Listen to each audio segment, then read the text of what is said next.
Horror story from a late-night janitor. The fluorescent lights in the Hartwell Medical Center's third-floor corridor buzzed with that particular frequency that made Marcus Webb's teeth ache. 23 years he'd been pushing a mop through these halls, and the sound had never gotten easier to bear. It was 11:47 p.m. on a Tuesday in March, and the building had settled into its usual nocturnal rhythm. The distant beep of monitors, the shuffle of night nurses' shoes, the occasional groan from behind closed doors. Marcus dipped his mop into the yellow bucket, the pine-scented water sloshing as he moved methodically across the linoleum. At 61, his back protested the work more than it used to, but he'd long since made peace with the ache. The night shift suited him. Fewer people meant fewer questions. Fewer pitying looks when they saw the network of scars that crept up the left side of his neck like twisted vines. If you're enjoying this story, I'd love it if you could subscribe to the channel and drop a comment letting me know where you're watching from. Your support means everything, and it helps me bring you more stories like this one. Now, let's continue. The medical center sat on the outskirts of Millbrook, Pennsylvania, a town of 8,000 souls nestled in the Allegheny foothills. The building itself was a relic from the 1960s, all concrete and small windows, expanded over the decades with additions that never quite matched the original architecture. Marcus knew every inch of it, the places where the floor tiles had cracked and been replaced with slightly different shades, the water stain on the ceiling of the east stairwell that looked like a crow in flight, the storage closet on the fourth floor that still smelled faintly of cigarette smoke from when doctors used to sneak up there to light up between surgeries. Tonight felt different, though. Marcus couldn't put his finger on why. The air seemed heavier somehow, pressing against his skin like wool. He'd worked through blizzards and heat waves. Through the night, a transformer exploded and plunged half the building into darkness. Through the terrible week when the flu outbreak had filled every bed and spilled into the hallways. But this was something else. This was a feeling in his bones, an ancestral warning that made him think of his grandmother's stories about omens and portents. He was mopping near room 347 when he heard it. A sound like fingernails dragging across glass, so faint he almost convinced himself he'd imagined it. Marcus paused, his hands tightening on the mop handle. The sound came again, definitely real this time, emanating from behind the door to his right.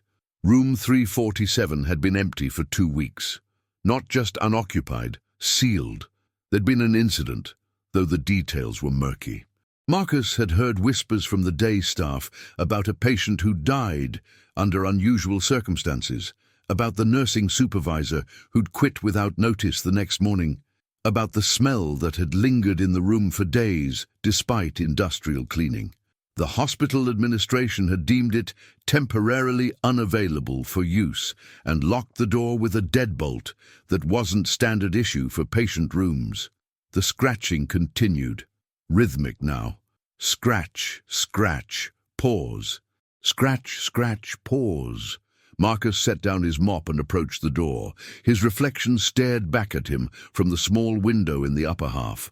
A tall black man with close-cropped grey hair, deep-set brown eyes that had seen too much, and those scars that started at his jaw and disappeared beneath his collar.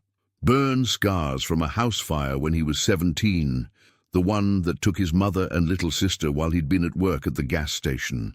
The one that had taught him that bad things happened whether you were watching for them or not. He pressed his face close to the window, cupping his hands around his eyes to block out the corridor's light. The room beyond was dark, but not completely. A faint blue glow pulsed near the far wall, like the light from a television set, except there was no television in that room. There hadn't been any electronics at all when they'd cleared it out. The scratching stopped. Marcus held his breath, his heart thumping against his ribs. In the silence, he could hear the blood rushing in his ears, the buzz of the fluorescent lights, the distant ding of the elevator down the hall. Then a face appeared in the darkness of room 347, pressed against the glass from the inside. Marcus jerked backward, his shoulder blades hitting the opposite wall.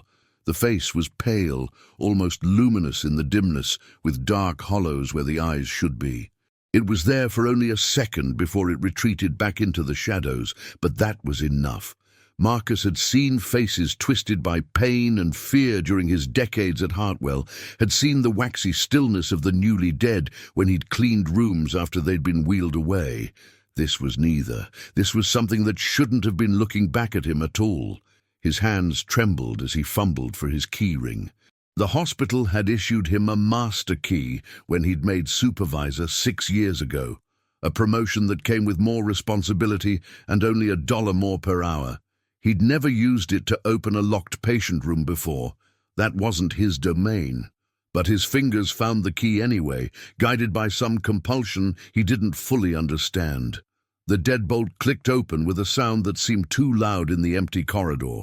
Marcus pushed the door inward, and the smell hit him immediately. Not the antiseptic tang he'd expected, but something organic and rotten, like meat left out in summer heat. He gagged, pressing his forearm across his nose and mouth. The blue glow was coming from the wall itself, or rather, from something written on the wall in what looked like paint, but probably wasn't. The substance gave off its own light, pale and cold, and it formed letters that Marcus's eyes struggled to focus on. They seemed to shift and writhe as he looked at them, never quite holding their shape. "Jesus Christ," he whispered, and his voice sounded small and foolish in the darkness. The room was supposed to be empty. They'd removed the bed, the monitors, the IV stands, everything. But there was something in the corner now, a dark mass that Marcus's eyes didn't want to properly register. It was roughly human-sized, but wrong in its proportions, as if someone had tried to remember what a person looked like and gotten the details scrambled. It didn't move, but Marcus had the overwhelming sense that it was aware of him, that it was watching him with attention, that felt hungry and patient in equal measure. He should leave. Every survival instinct he possessed was screaming at him to back out of the room, close the door, and call someone. Security, administration, the police, anyone. But his feet wouldn't move. The thing in the corner seemed to be holding him in place through sheer force of its presence, like a deer frozen in headlights. The blue writing on the wall began to drip, running down the painted surface in rivulets that defied gravity, flowing upward as often as down. Words formed in the trails of light. They promised me relief. Marcus found his voice, though it came out as barely more than a croak. "Who did? Who promised you?" The dark mass in the corner shifted, and for a moment Marcus could see something that might have been a face, gaunt, hollow-cheeked, with eyes that reflected the blue light like an animal's. Then it was formless again, and a sound emerged from it that might have been laughter or sobbing. It was impossible to tell which.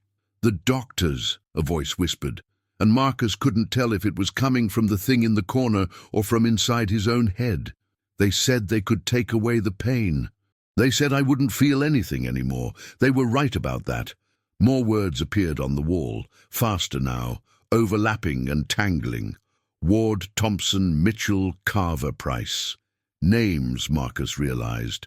5 names written over and over in that eerie blue luminescence. "I don't understand," Marcus said, though part of him was beginning to. Part of him was remembering the rumors that had circulated 2 weeks ago, the ones about experimental treatments and off-the-books procedures. Hartwell Medical Center was struggling financially. The town had lost 2 major employers in the past 5 years, and with them went the insurance plans that kept a small-town hospital afloat. There had been talk of closing, of consolidating with the larger facility in Pittsburgh, of laying off half the staff, and then suddenly last year things had stabilized, new equipment appeared, renovations began. No one questioned the windfall too closely. "They used me," the voice continued, and now Marcus was certain it was inside his head, bypassing his ears entirely. "Used all of us. Testing things that weren't ready, that weren't safe. We signed the papers. We were desperate. We were dying anyway, so what did we have to lose? That's what they told us. That's what we told ourselves." The dark mass began to expand, spreading across the floor like spilled ink. Marcus's feet finally obeyed him, and he stumbled backward toward the door. But the door swung shut before he could reach it, slamming with a bang that echoed through the corridor. "Don't run," the voice said, and there was a pleading quality to it now that was almost worse than the horror. "Please, I've been alone here for so long. 2 weeks feels like 2 years when you're trapped between, when you're neither here nor gone, neither alive nor properly dead. What do you want from me?" Marcus's back pressed against the closed door. The handle dug into his spine, cold and unyielding. Tell someone what happened here. The names on the wall, those are the doctors. Ward, Thompson, Mitchell, Carver, Price. They're still here, still working their shifts, still smiling at patients and families, while bodies like mine get locked away in empty rooms. The blue light intensified, and in its glow, Marcus could finally see the thing clearly. It had been a person once. A woman, he thought, though it was hard to be certain. The experimental treatments had done something terrible to her, had left her suspended in a state that wasn't life, but wasn't quite death either. Her skin had a translucent quality, and beneath it, Marcus could see dark shapes moving, things that looked like tumors or organs, but followed their own alien geometry. "My name was Diana Espinosa," she said, and for a moment her face resolved into something almost human. A woman in her 40s with kind eyes and laugh lines that spoke of better days. "I had a daughter, Alicia. She's 15 now. I haven't seen her since they brought me here. They told her I died. They held a funeral with an empty casket. But I'm still here, Marcus. I know your name. I've watched you mop this floor every night for 2 weeks. And I've wanted so badly to reach out, to ask for help, but I couldn't. Not until tonight.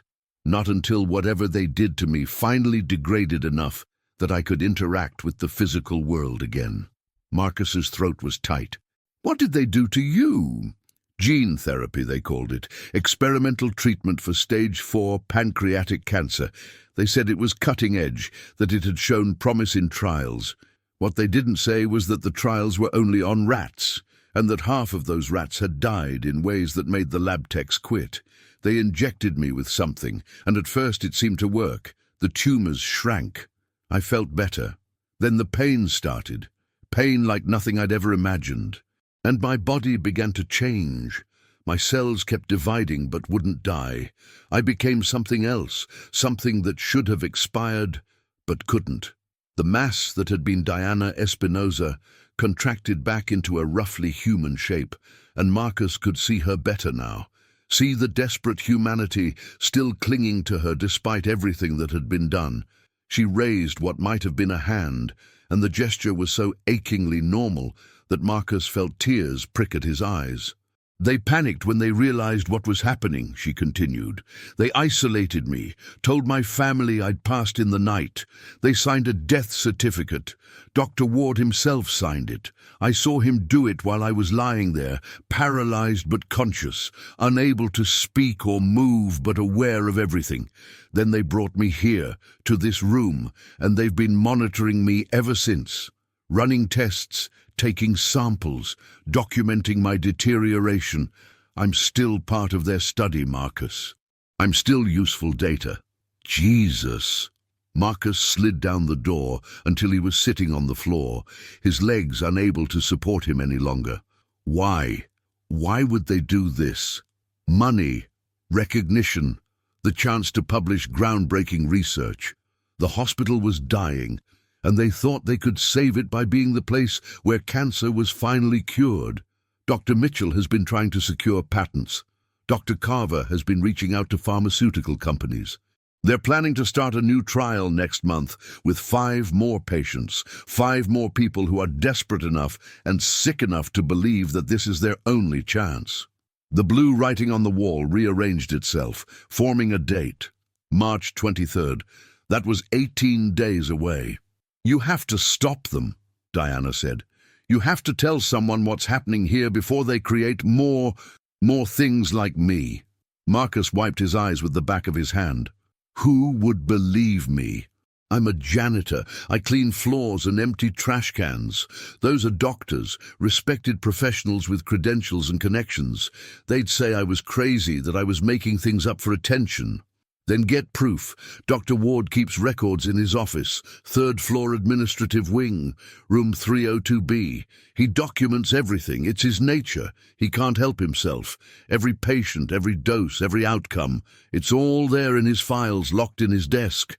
The key is in a magnetic holder under the desktop left side. How do you know that? Diana's form flickered, becoming less distinct. I told you, I've been watching. For 2 weeks I've been trapped in this room, but I'm not entirely here anymore. I can drift, see through walls, witness things. It's not a gift. It's a nightmare. I see everything in this hospital, Marcus. Every mistake, every kindness, every secret. And I can't look away. Marcus climbed to his feet, his decision made, even though the thought of what he was about to do terrified him more than Diana's ghostly presence. If I do this, if I get that evidence, what happens to you? I don't know. Maybe nothing. Maybe I'm stuck here until this body finally gives out completely and whatever consciousness I have left dissipates. But at least no one else will end up like me. That's enough. That has to be enough. The door behind Marcus clicked open, though he hadn't touched the handle. He turned to look at Diana one last time, and she had resolved into something almost fully human now. A tired woman with hollow eyes, but a determined set to her jaw. "Thank you," she said simply. "Tell Alicia I loved her. Tell her I tried to come home." Marcus nodded, not trusting his voice, and stepped backward into the corridor. The door to room 347 swung closed behind him with a soft click, and when he looked through the window, the room was dark again. No blue light, no figure in the corner, just empty space and the lingering smell of decay. His watch read 12:23 a.m. He'd been in that room for 36 minutes, though it had felt like hours. The corridor was still empty, the hospital still locked in its nocturnal quiet. Marcus picked up his mop and bucket mechanically, his mind racing. He had 18 days.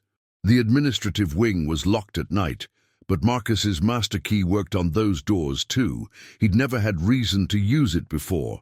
The day staff cleaned the offices, and Marcus's domain was the patient floors and common areas. But tonight, he walked through the silent hallways with purpose, his footsteps echoing off the walls. Room 302B was at the end of a short corridor, a corner office with a nameplate that read, Gerald Ward, MD, Head of Oncology. The door was heavy oak, the kind that spoke of prestige and authority. Marcus's key turned smoothly in the lock, and he slipped inside, closing the door behind him. The office was exactly what he'd expected. Diplomas on the walls, bookshelves lined with medical journals, a large desk with a leather chair that probably cost more than Marcus made in a month. The only light came from the street lamps outside, filtering through the blinds in amber stripes. Marcus moved to the desk and ran his hand under the left side of the desktop. His fingers found the magnetic key holder exactly where Diana had said it would be. The small key inside opened the desk's bottom drawer, and there, in a stack of manila folders, he found what he was looking for. The files were labeled with patient numbers rather than names, but the dates matched up with what Diana had told him. Patient 47B, admitted January 15th, deceased January 29th. Except the word deceased had been crossed out and replaced with transition to extended monitoring. The notes that followed were dense with medical terminology, but even Marcus could understand the gist. Diana Espinosa had been injected with an experimental gene therapy that caused uncontrolled cellular mutation. She'd developed a hybrid state between life and death, her cells continuing to divide and function, but in ways that violated normal biological processes. The doctors had been so focused on documenting the phenomenon that they'd apparently lost sight of the fact that they were dealing with a human being who was suffering beyond measure. There were 4 other files in the stack. 4 other patients who'd undergone the same treatment. 3 had died within days, their bodies unable to handle the mutations. But one, patient 51A had survived longer than Diana. The notes ended abruptly 3 days ago with a single line: "Subject transferred to secure facility for continued observation." Marcus felt sick. There was another one. Another person trapped in that twilight state, locked away somewhere where they couldn't call for help. He pulled out his phone and started photographing pages, his hands shaking so badly that the first few images came out blurred. He forced himself to slow down, to breathe, to focus. These photos were his only proof. If he messed this up, no one would believe him. Diana would have revealed herself for nothing. He was halfway through the second file when he heard voices in the corridor outside. "Don't care what time it is. I need those test results before the morning meeting." Dr. Ward's voice, irritated and imperious. "They're running the analysis now. Should have them by 6 a.m. A woman's voice, probably one of the night nurses. "That's not good enough." "I specifically said—" Marcus's heart hammered in his chest. He was trapped.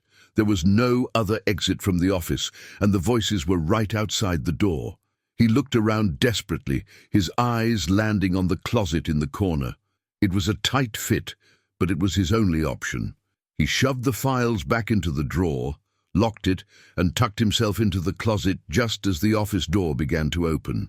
Through the slats in the closet door, he could see Dr. Ward enter, followed by a younger man in a white coat who Marcus recognized as Dr. Thompson, one of the names from Diana's wall. "The patient is deteriorating faster than we anticipated," Dr. Ward said, moving to his desk and pulling out a different set of files. "We need to extract viable samples before the cellular structure degrades completely." "Are we still planning to proceed with the next trial group?" Dr. Thompson asked. He sounded uncertain, maybe even scared. "Of course. We're on the verge of a breakthrough, Eric. Yes, there have been setbacks, but that's the nature of experimental medicine. Every major medical advance in history required sacrifice. The polio vaccine, penicillin, chemotherapy, all of them went through difficult developmental phases.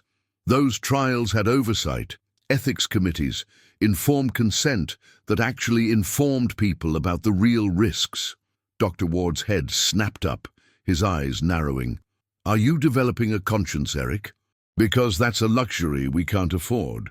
This hospital will close without the funding we're generating from this research. 300 jobs will disappear. This entire town will suffer. We're doing difficult work, yes, but we're doing it for the greater good." Diana Espinosa had a daughter. Diana Espinosa had stage 4 cancer. She was dead either way. At least this way, her suffering serves a purpose. Marcus pressed his hand over his mouth to stifle his breathing. In the darkness of the closet, he could feel rage building in his chest, hot and suffocating. These men were talking about Diana like she was a lab specimen, not a person. Like her life had value only as data points in their research. Dr. Thompson was silent for a long moment. When he spoke again, his voice was quieter, defeated. "What about the others? Mitchell is getting nervous. Carver is talking about going to the board." "Let them get nervous. They'll calm down once we show them the latest cellular samples. The mutations are stabilizing in patient 51A. We might actually be close to a viable treatment protocol. Think about it, Eric. We could be the ones who cure cancer.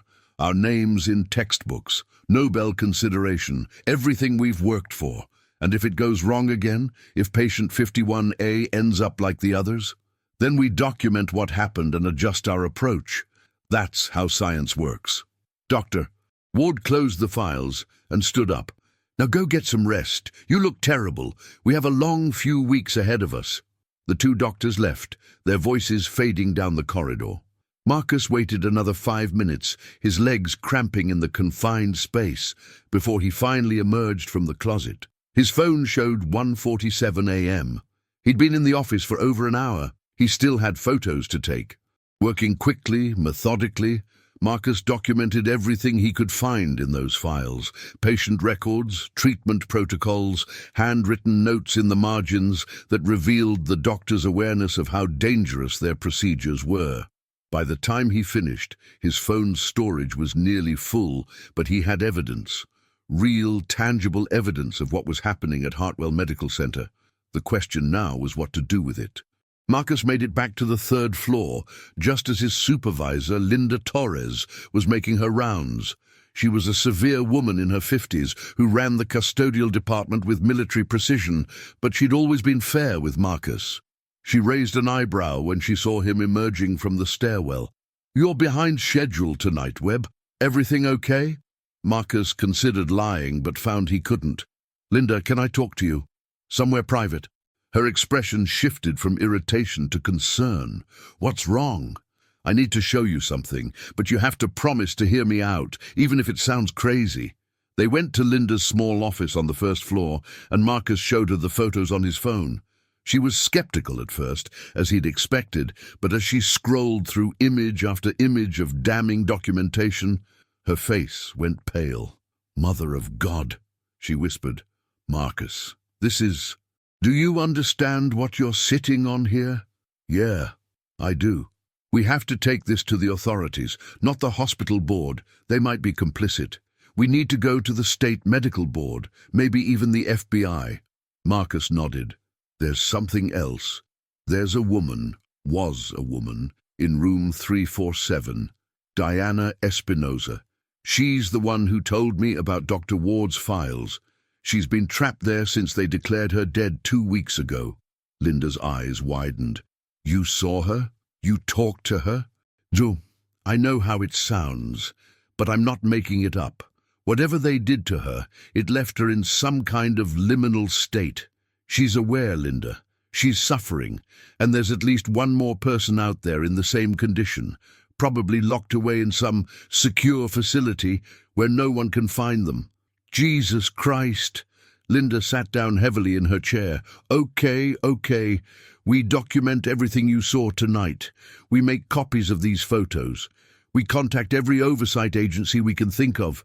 And we do it fast, before anyone realizes what we know." They worked through the rest of the night, Linda using her personal laptop to upload the photos to multiple cloud storage services and email them to herself and Marcus from different accounts. By the time the morning shift began arriving at 6:30 a.m., they had a plan. Marcus called in sick for the first time in 3 years. He and Linda spent the day making phone calls, filing reports, contacting journalists. The response was frustratingly slow at first. Bureaucracy moved at its own pace, and their story was outlandish enough that some officials clearly thought they were conspiracy theorists or attention seekers.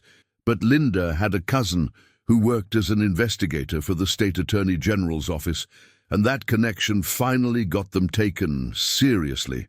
By Wednesday afternoon, investigators were at Hartwell Medical Center with warrants. Marcus watched from the parking lot as men and women in dark suits carried boxes of files out of the administrative wing. Dr. Ward was escorted to a waiting car, his face thunderous. Dr. Thompson followed, looking like he might be sick. The other 3 doctors, whose names Diana had written on the wall, Mitchell, Carver and Price, were rounded up over the next few hours. The news broke that evening. 5 doctors arrested in illegal medical experimentation case, the headlines read. By Thursday morning, it had gone national. Camera crews filled the hospital parking lot. Reporters tried to interview staff members as they arrived for their shifts. The hospital administration held a press conference, their faces carefully composed masks of shock and dismay, as they claimed to have been completely unaware of what was happening. Marcus didn't speak to the press. He'd given his statement to the investigators, and that was enough. But on Thursday night, when he returned to work for his regular shift, he made his way back to room 347. The door was unlocked now, the deadbolt removed. The room had been thoroughly cleaned, every surface scrubbed and sanitized. There was no trace of the blue light or the writing on the walls, but when Marcus stepped inside, he could feel something, a presence, lighter than before, less anguished. "Thank you," a voice whispered. So faint he might have imagined it. "Tell Alicia." "I will," Marcus said quietly. "I'll find her. I'll tell her everything." The presence faded, and Marcus was alone in the empty room. But it didn't feel empty. Not really. It felt like the space where someone had been released from a burden too heavy to carry any longer. It felt like the moment after a storm passes, when the air is clear and clean and full of possibility. The investigation uncovered patient 51A 3 days later, locked in a basement room of a private research facility 40 miles outside Pittsburgh. The patient, a man named Robert Chen, who'd been fighting lung cancer, was still alive, but in the same hybrid state as Diana had been. The medical team that tried to treat him admitted they had no idea how to reverse what had been done, but they at least moved him to a proper hospital room with windows and allowed his family to visit. He died 6 days later, surrounded by people who loved him. Finally released from his nightmare, Diana's daughter Alicia was harder to find. She'd been placed with an aunt in Ohio after her mother's supposed death. Marcus finally tracked her down through social services and, with Linda's help, arranged to meet her on a Saturday afternoon in late March. Alicia was a small girl with her mother's kind eyes and a wariness that made her seem older than 15. They met in a coffee shop in Cleveland, and Marcus told her everything about the experiments, about what had happened to her mother, about Diana's message. "She wanted you to know she tried to come home," Marcus said, his voice rough with emotion. "She never stopped loving you, even when she was trapped and suffering. All she could think about was you." Alicia cried, and Marcus sat with her, this girl he'd never met, but who mattered because she'd mattered to Diana.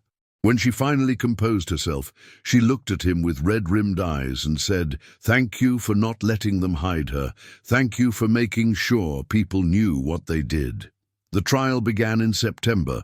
All 5 doctors were charged with criminal negligence, fraud, and involuntary manslaughter for the 3 patients who died quickly.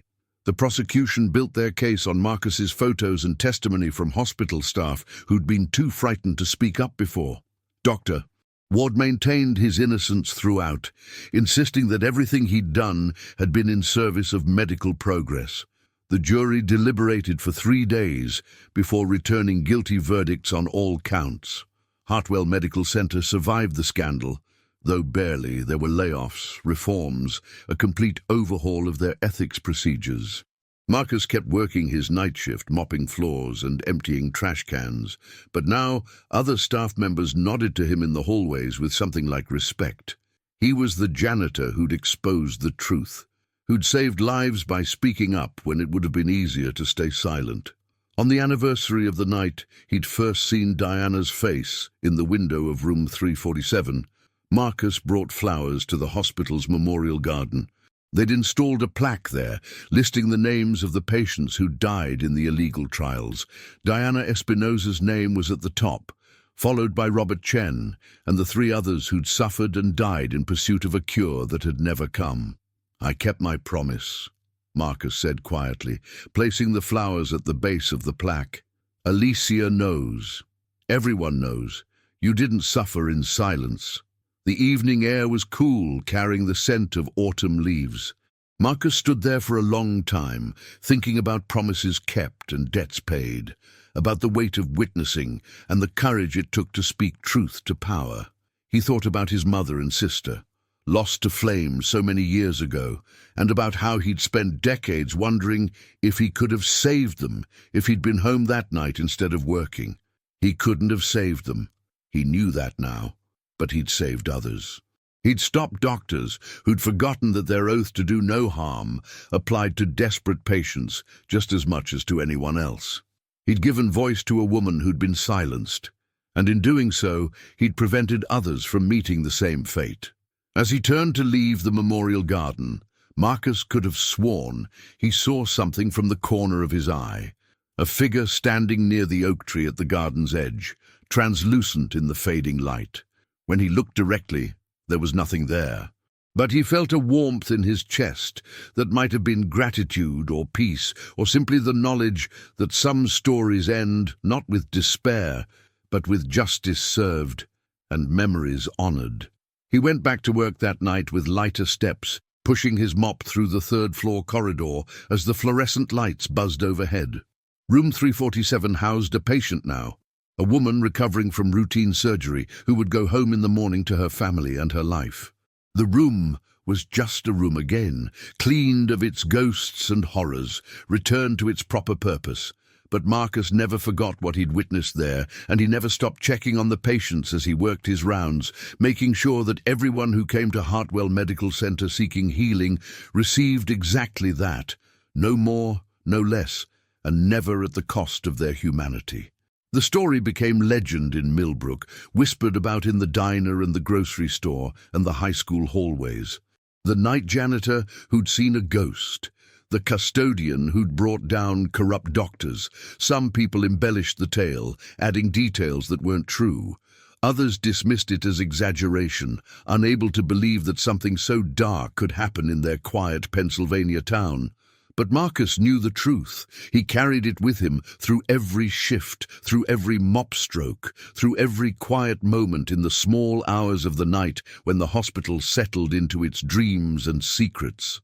He'd looked into the face of something that shouldn't exist, something created by human arrogance and desperation, and he'd chosen to act rather than look away. That choice had cost him.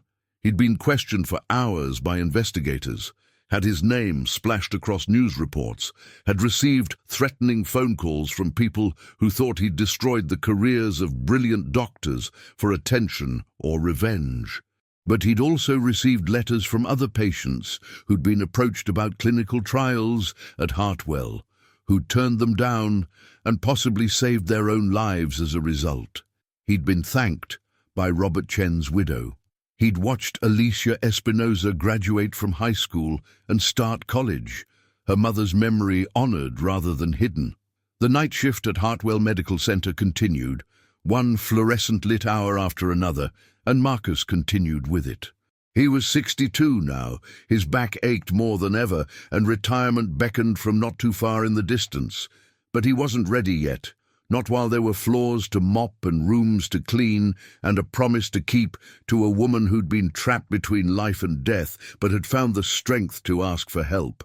On quiet nights, when the hospital was at its most still, Marcus sometimes paused in his work and listened to the building breathe around him, the beep of monitors, the shuffle of nurses' feet, the distant murmur of the television in the waiting room, normal sounds, comforting sounds, the sounds of a hospital doing what it was meant to do, healing people, not experimenting on them, honoring life, not treating it as disposable in pursuit of glory or profit.